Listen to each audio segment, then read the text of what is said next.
kepala desa dan kepada seluruh ibu-ibu yang pakai baju ungu. Masya Allah, kalian saja yang tengok foto sini. Tak ada foto ibu itu, foto Pak Kadis pun tak ada sini.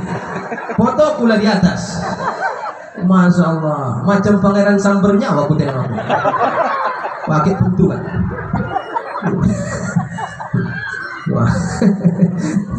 Pangeran Sambernyawa kan? Kan tidak Pangeran Sambernyawa, apa ketawa aja. Pangeran Sambernyawa itu Raja Mangkunegara I. Beliaulah orang pertama yang melakukan halal bihalal di Jawa sana, bukan di Jawa sini. Di Jawa sini orang bapak yang melakukan. Di Jawa sana menurut sejarah Pangeran Sambernyawa orang pertama yang melakukan halal bihalal. Karena padatnya aktivitas kesibukan, dikumpul para tumenggung kadipaten tahap apa namanya adipati untuk menghemat waktu, dikumpul diundang ke istana, lalu kemudian diadakanlah halal bihalal sungkeman. Kalau orang kita Jawa bilang sungkeman. Lalu kemudian ada orang mengatakan sungkeman hukumnya haram. Kenapa? Karena tradisi sungkeman itu di dalamnya ada penyembahan bodoh. Mana ada bentuk penyembahan di tradisi sungkeman? Yang ada penghormatan. Wow, tapi kan orang-orang anak-anak kita Jawa kalau tradisi sungkeman, saya praktekkan. Ada yang mau jadi mamanya? Kan biasanya begitu. Duduklah sang ayah dengan sang ibu di atas kursi. Kalau kaya di atas sofa, kalau raja di atas singgasana, kalau orang biasa di atas kursi plastik mau patah pula kakinya. Oh, ini tuh belum mulai patah lagi. Duduklah ayahnya, duduklah maknya. Tradisi sungkeman datang dari Mangkunegara I, halal bihalal pertama. Datanglah yang paling tinggi Mahapatih beserta istrinya, salam sama Pangeran Sambernyawa. Minal aidin wal faizin, mohon maaf lah dan batin. Tak ada begitunya Pak. Itu tambah itu. Ada itu. Mohon maaf lahir dan batin. Mahapatih yang pertama datang Tumadipati Tumenggung segala macam. Lalu kemudian minta izin, minta maaf. Anak-anak pun begitu. Tradisi sungkeman orang kita Jawa ini menunjukkan tingginya adab. Al-adabul fawqal ilmi. Adab itu lebih tinggi daripada ilmu. Banyak orang yang berilmu tapi tak beradab. Kalau cerita ilmu, jangan cerita ilmu sama iblis. Iblis itu orang yang paling, makhluk yang paling berilmu. Jangan cerita zikir sama iblis. Saking banyaknya zikir iblis, derajatnya setara dengan para malaikat. Jangan sok batin, subhanallah, subhanallah. Ada pula kawan tu zikirnya macam Valentino Rossi. Pertama aja yang kedengaran, kedua sampai ke terakhir tak kedengaran lagi. Ilahana ya Rabbana anta maulana subhanallah, subhanallah, subhanallah, subhanallah, subhanallah,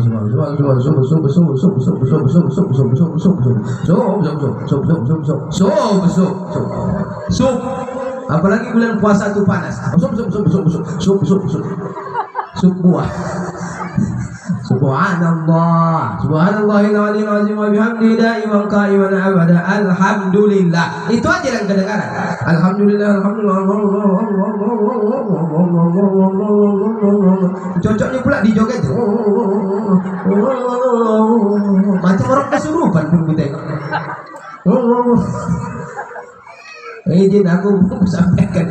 Alhamdulillahirabbil alamin ala kulli halin wa fi kulli halin wa nikmah. Allahu akbar. Allahu akbar.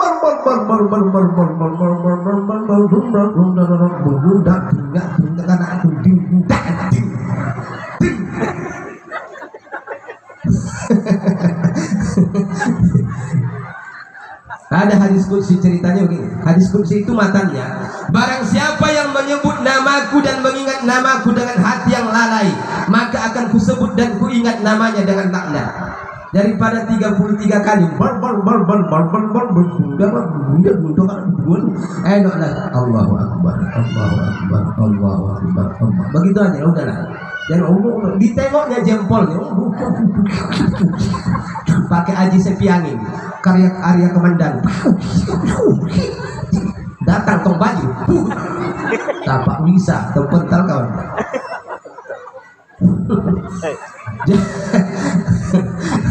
Abang tahu cerita tutur tinular kan? Jadi anak bawahan sungkeman sama atasan sama ayah emaknya bukan bentuk penghambaan bodoh, tapi bentuk penghormatan. Dia perintahkan dulu Nabi Adam menyembah, iblis menyembah Nabi Adam, bukan bentuk penghambaan, bentuk penghormatan. Kita diminta izin minta maaf, duduk ayah mak kita, duduk raja kita sultan, bukan bentuk penghambaan, penghormatan. Mana dalilnya Pak Ustaz? Tengok Quran surah Al-Isra ayat 23 sampai 24. Wahfid lahuma janaha dzulli minar rahmah, dan hendaklah kalian rendahkan dirimu di hadapan kedua orang tuamu dengan penuh kasih sayang. Maka orang dulu kalau dia lewat apalagi ada acara wirid, amin atau amin amin? Hah? Amin. Beda rupanya maknanya. Beda ya? Amin amin. Begitu. Amin aja Bu ya. Oh amin satu aja ya. Amin amin ya Pak. Amin gitu. Jangan tengok bakat amin amin. Beda. Apa maknanya? Minta izin permisi. Apa? Berubah. Hampir aku jatuh. Minta izin, jalannya merundukkan. Oh anak sekarang anak, iya. Apa? Apa? THR, THR. Wah, THR. Wah, kalau belum cair THR tak dianggapnya pamannya. Kalau tak dicair THR tak dianggapnya pakleknya. THR ini. Oh, minta izin minta THR ya Pak. Minta izin minta THR. Bayangkan itu. Minta izin minta THR. Kadang-kadang kalau tak diminta tak cair, makanya dimintanya. Pelit kali jadi manusia. Masa pamannya punya perusahaan timah di Bangka Belitung, korupsinya 271 triliun rupiah, 20.000 THR minta dikasih. Pelit banget. Kasihlah 271 triliun. Itu kalau dibelikan es dawet banjir sono bertani.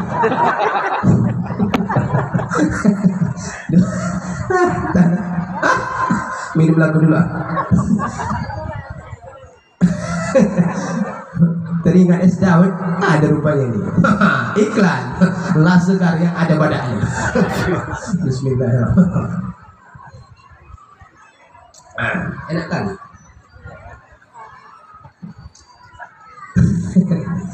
Ibu ikuti berita 271 triliun.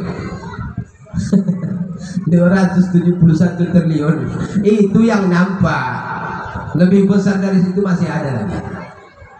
271 triliun kalau dibagikan THR per satu orang masyarakat Indonesia mendapatkan THR 984.500 rupiah dari 275 juta rakyat Indonesia. Kalau dikasih THR 271 triliun kepada masyarakat Palestina yang lagi dibombardir oleh Israel, per orang mendapatkan 135.500.000 rupiah. 271 triliun dibagi kepada saudara-saudara kita di Palestina, 2 juta jiwa, satu orangnya mendapat 135.500.000 rupiah tunai. Begitu. Jadi kita halal bihalal nih dulu yang pernah awal melakukannya di Mangkunegaran 1 Pangeran Sambernyawa. Begitu acara kita merdeka tahun 1948, datanglah Bung Karno kepada salah seorang ulama NU namanya Kiai Haji Abdul Wahab Hasbullah. Kata Bung Karno, Kiai, ya ini saya ada niat mau mengumpulkan tokoh-tokoh politik, tokoh-tokoh negara, tokoh-tokoh nasional. Kita kini kan baru merdeka, baru carut marut dijajah oleh Belanda dan Jepang. Kira-kira kalau saya buat acara, Apa yang cocok namanya? Kalau nama orang-orang tuh, orang-orang pejabat namanya rekonsiliasi. Bung Karno tak mau nama-nama yang ilmiah. Dia mau nama itu yang belum pernah didengar dan menjadi inspirasi kelak untuk masyarakat Indonesia. Datang Kiai Haji Abdul Wahab Hasbullah, ulama NU tahun 98 ngomong, kita buatlah acaranya halal bihalal. Ditengok di kamus Arab, halal bihalal pun tak tahu orang Arab. Oh, pokoknya halal bihalal. Orang itu pun tak tahu. Halal bihalal di kamus bahasa Arab tak dikenal oleh orang Arab. Acaranya tak dikenal, istilahnya tak dikenal. Tapi cerdasnya Kiai Haji Abdul Wahab Hasbullah buat halal bihalal, halal dengan halal, yang baik dengan yang baik. Kenapa? Karena makna halal itu ada 3. 1, membuka simpul yang kuat. 2, merajut benang yang kusut. 3, menyambung tali yang putus. 4, mencairkan air yang beku, termasuk mencairkan THR.